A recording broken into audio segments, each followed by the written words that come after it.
How you doing, guys? Release day. Happy All Hail the Silence release day. And everyone, it's Christian's birthday. So happy birthday, Christian. 24 today, yeah. Can't believe it. 24 years on this planet. Wow. Yeah, thanks, this mate. is so cool. Thanks for all the nice messages and stuff. Yeah, this is the first one of these we've done, isn't it? We've never done an Instagram Live before. No, we've done Facebooks, but this is the first time using Instagram. Yeah, but it's great that we can do this when we're on opposite sides of the country. For sure. Yeah, and we're going to be together next week for NAMM.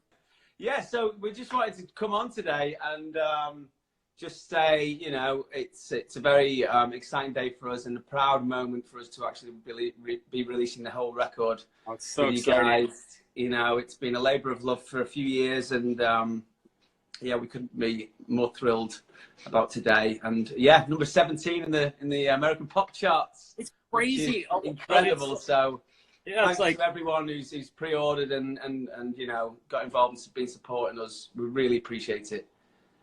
Yeah, it's awesome. We're so proud of it. It's crazy. Like Taylor Swift and Elton John are like in the top 20 too. It's really cool to see that. It's just really proud moment for us. And like Christian said, a true actual labor of love birthing this record. So we're so excited. I literally wish I could be with every single one of you today and see your faces when you listen to this, because I know so many of you are going to have the same sort of experience that we had making it. And there were moments in the studio, Christian and I were talking about it today, where we literally, like, everyone was looking at one another like in actual awe, like there's something more than all the constituent parts happening in this room right now, like actual magic.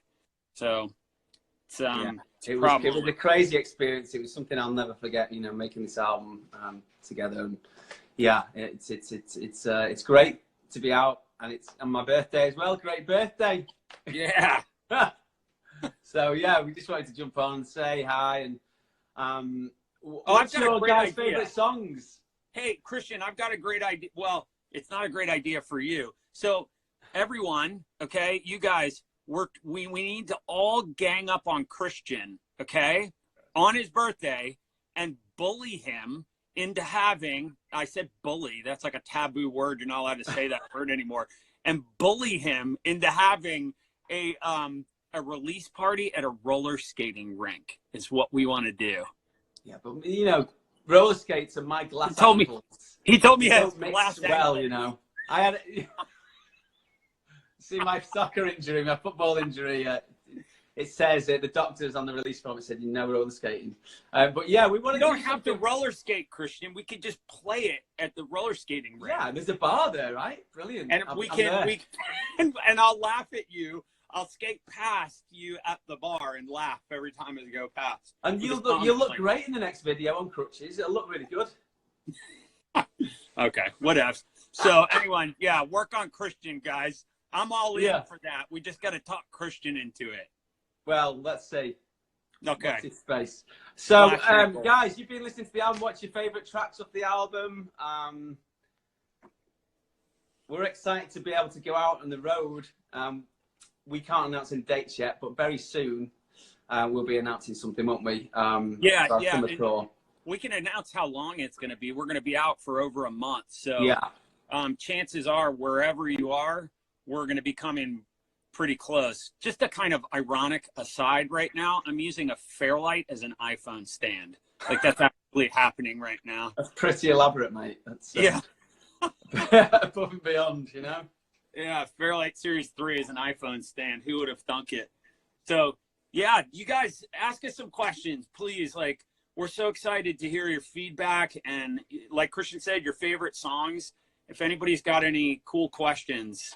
Yeah, someone said, okay, what's this? The intro to Massacre. Someone's digging that. There's drums on the intro to Massacre. My favorite drum fill on the album anyway. Yeah, crazy. I remember what that is. Is that what they're asking? What is? Yeah, what yeah. What was the drum fill? I think it was Lindrum. So okay, so you're close. So there is Lindrum in that. Hang on, I will show you. Do you want to see what that is? So that is a very, very special box. Now I'm rolling around on a chair. That's a very special box. You can see some modular stuff here behind me. It's this box, not this actual one I'm going to show you because we recorded at our friend Jeff's place, Analog Land. But it is actually this box right here. Let's see if we can see this. Right. Yeah. Oh, yeah. It's that bad boy. That is a Simmons SDS-V, or some people say SDS-5, which is silly. I'm back. So that's a Simmons SDS-V, and it was made famous by, it's used in so many tracks that we love from that time period, but most notably used by Tangerine Dream and Thomas Dolby, Howard Jones as well too. So yeah, used that quite a bit on the album, and it's just an amazing analog drum generation module, but it sounds very different to other things of the same era. So anyway, it's an awesome question. Another question. What are your favorites off the album? So, Brian, do you want to take this one? I've got, it's a hard one. You know, there's the obvious ones, right? Like The Alarm and Massacre, Video. Stand Together. Stand Together, yeah, the like really big singly sounding ones. And then there's also some too that are kind of sleepers for me, but that have so much depth to them that I've revisited them over years since we've written them. Like English Time's one of those for me, yeah. Time is one, and so is English Town. Those two are just, there's some magical songs on this album. There really are, just like pure magic. So that's a great question. No, there's some crackers on there. I mean, it's hard to choose, but for me, I mean, Diamonds in the Snow is still one of my favorites. Stand Together. I know. You know, Broken Satellite as well. That was one of the first ones we did. Remember, one of the first ones we wrote for the project. And yeah, it's got a special place in my heart, that one. But yeah, got quite a few favorites. Hard to pick. Yeah. It's a good position to be in. Any chances of Talk being the next single? That's I like, question. Possibly. I like that idea. But no. You know what? Okay. Will there be a 7-inch version of The Alarm, guys? I'm so proud of you. I got to tell you something. I got a nice email today. So many people, friends and family, have been emailing and congratulating us and stuff today. And Matt Fax sent a really nice email, and he asked if he could remix Talk. Oh wow, yeah, we'd love that. Yeah. So that'd be amazing. We'll Talk's one of my favorites. It will be a single along the way, but not the next one. We've got something very special planned for the next single. Do we ever? I won't tell you just yet. Okay, talk about Analog Land some. What's some of your favorite gear there? Is there anything that they have there that's super unique and that you haven't seen anywhere else before? So, I mean, Jeff's got a bunch of stuff there, hasn't he? Yeah, I mean, he sure does. Got too much. Some of the things that he has there that are so special, what's so special about them, he has them in bulk. So, for example, when I was programming drums, I spent a lot of time on this box right here. It's a box made by Roland, and it's called let's see if we can see this. Yeah, it's a System 100 right here. You can see my messy. Yeah, we used that bad boy a lot, didn't we? Now, we did. We used it so much. I programmed a lot of drums on the System 100. The crazy thing is, though, at Jeff's house, he has an entire wall of them. So I have, what is that? It's like 5 modules. He's got probably about 40. So everything in bulk, 4 PPG Wave 2.3s, 3 Elka Synthexes. It's chaos, man. It's not fair, is it, really? It's fair if you're Jeff. I know. It's about I the know art. he's got. It's amazing. The machines he's got. I mean, Incredible. like you say, bulk amounts of stuff. He's just not got one. He's got like 10 completely amazing working versions of a lot of the synths. You know. Okay. Extraordinary. Let's have a look. Let's have a look. Black and white. A few people. Diamonds in the snow. A few people shouting about. How did People you have been decide? dying to hear black and white. It's what? Sorry. Just saying, people have been dying to hear black and I white. know. Since You know? we performed it live. Yeah. How did you decide which tracks you would include the long atmospheric fade outs in? Oh, what a great question. You take that one, Christian, because we had such a long talk about that. I mean, I think take a song like Broken Satellite. I mean, when we recorded that track, it was an actual massive thunderstorm. Actually, on more than one occasion at Jeff's when we were working, and once at your studio, if you remember, mate. And it smashed the tree up. Remember the lightning bolt hit the tree. Tell them what happened though when I was on the hammock. That was. Oh yeah, we've got video footage mental of that. Story. We were outside. There was a storm on, so we had to turn the synths off and everything because it was risky. So we went to record the. We took a little microphone recorder and went out into the rain, to the storm, into the hammock. In the hammock, BT was in the hammock with the recorder. And we started recording the noises of the rain and the storm and the thunder. And literally, like about 20 feet away, a bolt of lightning hit next door's garden and nearly blew BT here off his hammock. But it was. And I recorded it. Yeah, we recorded it all. So what we actually used the clap of the thunder. We actually used it in the track in Broken Satellite as part of the rhythm section, as part of one of the drum sounds. But it's for the chorus. Yeah, Christian. we did. But we also used the rain, and we used that as part of the song, and we faded it in. So that had some special meaning to it. But I guess for us when we were in the studio, some of the songs just were crying out for that kind of intro and that ending. And a few of the songs have got those kind of lush intros and outros. But we just kind of did it. It just kind of happened, really, didn't it? In the studio. It did. What the story I was hoping that you would tell is I'll kind of tee you up. Is Christian and I had you tell it. Okay, well, Christian and I had talk after talk about some of our favorite records when we were kids.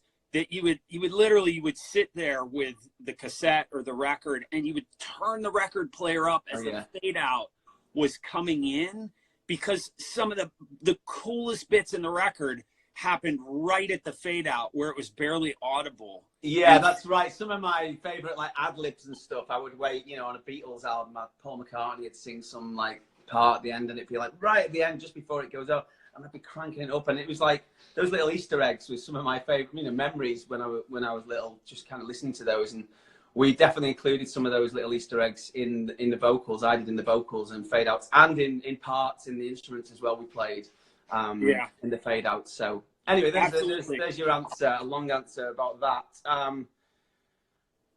Which synth were you most excited to have used on this album?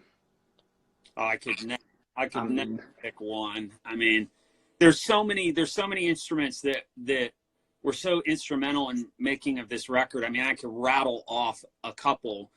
The Prophet 10. We used 3 Prophet 10s, believe it or not. The Prophet 10, the Prophet 5, the Jupiter 8, a Jupiter 4, a slew of SH101s, Korg MS-20, Korg Delta, Roland modular stuff, ARP 2600s, Mini Moogs, Moog Source. I mean, it's quite literally endless, and every single one of these synths plays a fundamental part of certain tracks. The PPG Wave 2.3, the Elka Synthex. It's quite literally endless. The CS70 we used quite a bit, and then just about every drum machine ever made. And then I made a lot of drums by hand, which is what a lot of our heroes like the Human League did prior to the invention of, sampling drum machines or things like the Lindrum. So no way to pick one. Okay, good answer. Another good question. Any samplers on this album? I heard a lot of sounds that scream mid-80s Depeche Mode to me. I missed that bit. What'd you say, Christian? Any samplers on this album? I heard a lot of sounds that scream mid-80s Depeche Mode to me. So that's a great question. We didn't lift anything from anyone's records, if that's the question. I think samplers, I think are more like, you know, emus or whatever. Did we use any? I mean, well, the Fairlight. Loads. Yeah, Loads. a lot. You know what we used quite a bit, actually, was so we did not use the Fairlight. We plan on using the Fairlight on the next All Hail the Silence album. In fact, we've started some tracks that are just on the Fairlight. Again, you can see I'm using my Fairlight as an iPhone stand right.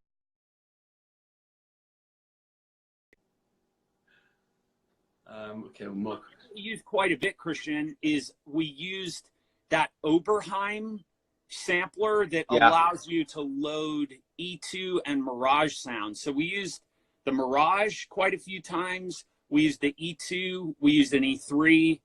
We used, you know, character samplers. But to answer the question of, and I would freely admit it too, but to answer the question, if there are sounds that are lifted, there's zero. I mean, not so much as a snare drum lifted off a record. Everything is completely bespoke. But we did use a lot of samplers for sure. Yeah, a lot. And you know, Jeff had that massive cupboard. Remember floppy disks? Oh, that was so like a wall fun to go through. Right.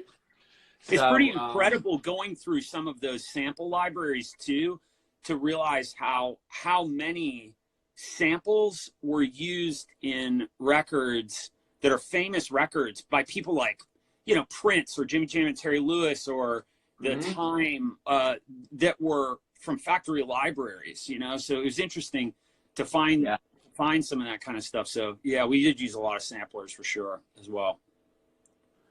Yeah, so there you go, guys. There's a few questions answered, and yeah, you should go actually and check out Above and Beyond's group therapy. I think it's actually we've messed up a bit here. I think we're on live at the same time. Oh wow, that's awesome. Yeah. So I saw some amazing comments from so that's episode 314 on Above and Beyond's group therapy right now. But you can also go back and watch it again on the YouTube channel. It's a great mix we did. Some of our favourites, old and new, and some new All Hail the Silence on there as well. I heard the life remix of Stand Together being played. Ridiculous. It's ridiculous.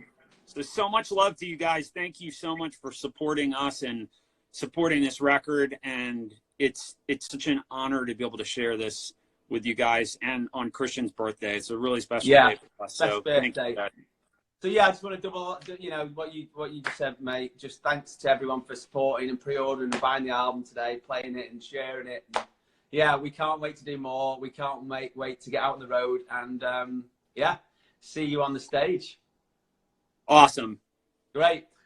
Should we say bye-bye then, mate? Yeah. Love you guys. I love these awkward endings. It's great. I love them. See you later. See you guys. Bye.